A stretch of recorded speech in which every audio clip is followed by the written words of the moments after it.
Պարոն Հարությունյան, 2018 թվականից սկսած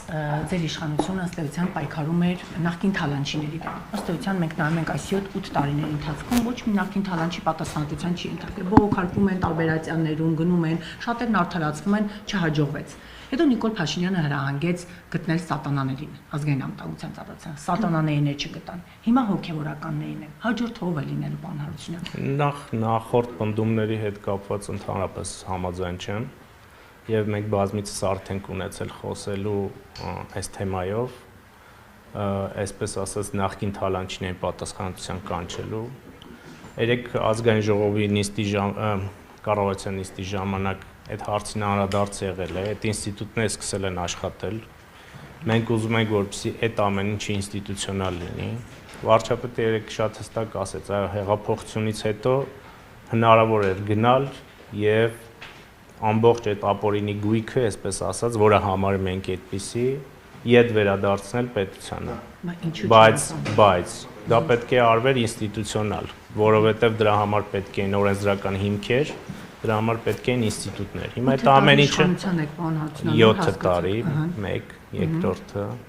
այդ ամեն ինչը, եթե համեմատեք մյուս երկրների հետ, որտեղ նմանատիպ գործընթացներ են եղել, շատ ավելի արդյունավետ է հիմա տեղի ունենում, քան այլ երկրներում նման ինստիտուտներ ստեղծելիս։ Պարոն Հարությունյան, ինչ վերաբերում է սատանաներին, դրանք փակ կառույցներ են եւ վստահաբար այն գործընթացները, որոնք տեղի են ունենում այդ կառույցներում, ուղղված են բարելավելու դրանց աշխատանքը եւ դրանք շատ հաճախ չէ որ լուսաբանվում են։ Հոգևորականներին անդրադառնանք 8 տարի է, նոր 7 տարի, նոր հիշեցիք, որ կաթողիկոսը նման գործընթացները ըստ տրամաբանության են գալիս օրակարգ։ Եվ երբ որ մյուս հարցերը իրենց լուծումներն են ստանում կամ ընթացքում են լինում, առաջանում են նաև նման խնդիրներ։ Եկեղեցու հետ կապված մենք նախկինում էլ, հատկապես վերջին տարիներին էլ ասել ենք, որ երբ որ եկեղեցին որոշակի գործընթացներ անում միջամտելու քաղաքական գործընթացներին, երբեմն պետք է նաև պատրաստ լինել, որպեսզի նրան, որ այլ հարցադրումներ կհնչեն քաղաքական դեմքերի կողմից, մասնավորապես այս հարցադրումը, որը արվել է։ Անձնական կյանք, պարոն Հարությունյան։ Մենք անձնական ներողություն հերթով խնդրում եմ։ Անձնական կյանքին որևէ մեկը չի միջամտել, անձնական կյանքի հետ կապված բոլոր հարցադրումները արվել են նույն ինստիտուտի եկեղեցու ինստիտուցիոնալ տրամաբանության մեջ, տվյալ դեպքում կուսակրոնության ինստիտուտի վերաբերյալ եւ հարցադրումները շարունակում են մնալ միայն այդ տրամաբանության մեջ։ Արդյոք վարչապետի բարձրացած հարցերը ստանալու են իրենց պատասխանները, դրական թե բացասական, այո կամ ոչ։ Հարաբերվելու այդ ձևը չի վնասում եւ եկեղեցուն,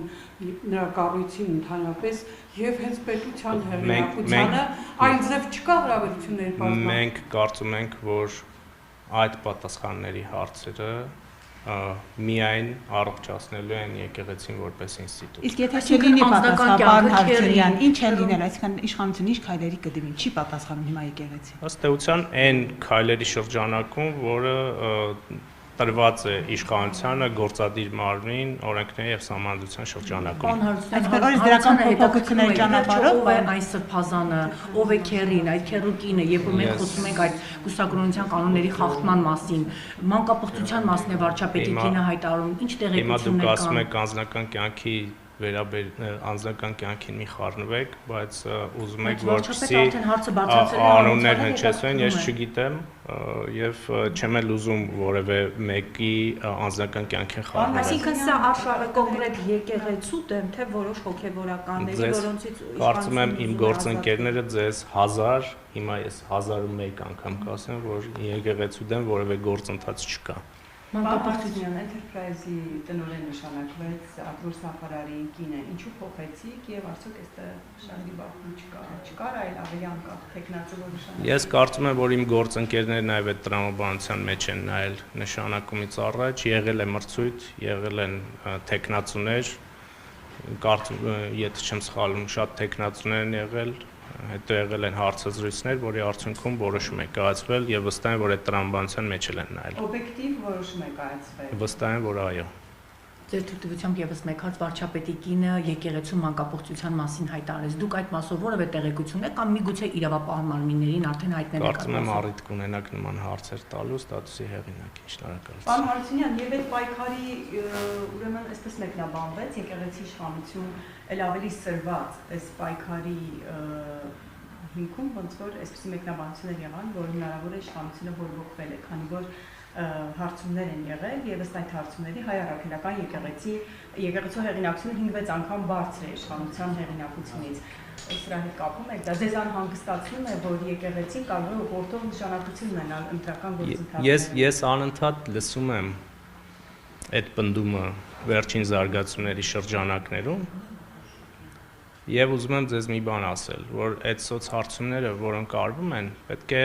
շատ ուշադիր նայել, թե տվյալ հարցին պատասխանելիս մեր հանրությունը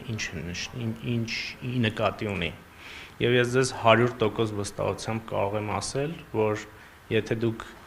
զուտ որպես ինստիտուտի նկատմամբ վստահությունից զատ եկեղեցական տվյալ դեպքում շրջանառության մեջ գտնվող անունները դնեք այդ հարցման մեջ, դուք կունենաք բացարձակ այլ պատկեր տվյալ անձանց նկատմամբ։ Եվ մի բան եմ ուզում ավելացնել։ 2021 թվականին ամբողջ եկեղեցին կաթողիկոսի գլխավորությամբ քարոզում էր ընդդեմ քաղաքացիական պայմանագրին։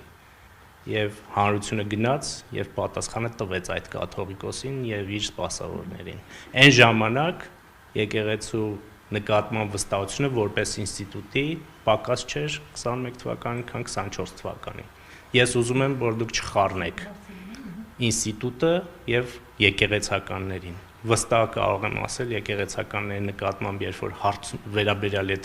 որ հարցում անեք, կստանաք բացարձակ այլ պատկեր։ Շնորհակալություն։ Շնորհակալություն։